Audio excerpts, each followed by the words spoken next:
Amidst the spike in killings in the island over the past few weeks, National Security Minister Dr. Horace Chang says the government will be making changes to several pieces of legislation next year. The Security Minister says at the top of the list, the Firearms Act, which will be brought to Parliament in January. Dr. Chang was speaking in Clarendon days after the violent attacks in Farm Effortville, which claimed the lives of 7 people. Kelisha Williams has that story.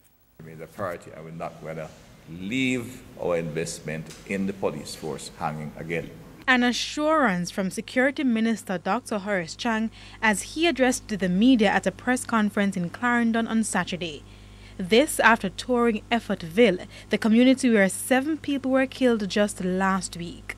Dr. Chang stressed that reforming the police force and refreshing outdated laws to support crime fighting are at the top of his agenda for the new year. The Firearms Act, the officers will tell you which they have been looking towards, and Commissioner who is aware of it, we have been talking about for maybe a decade.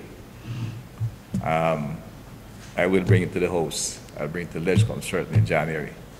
And it has been taking special effort, and there are a number of other pieces we could go to that just seem to go on a treadmill. He explained that it is time for the cycle of empty promises on controlling crime in the country to be broken.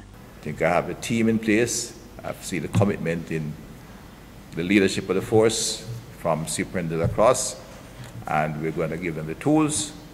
And I want to reassure Jamaica we're not going to allow it to fail. As for the recent killings in Effortville, the police are intensifying strategies to locate more suspects after 2 persons of interest were taken into custody. We are assuring members that we are doing all that is within our power to keep them safe. And we are encouraging people to just work with us. If you see something, say something. These are very challenging times, but we are up to the task and we have the wherewithal to bring these people to justice. Kelisha Williams, TVJ News.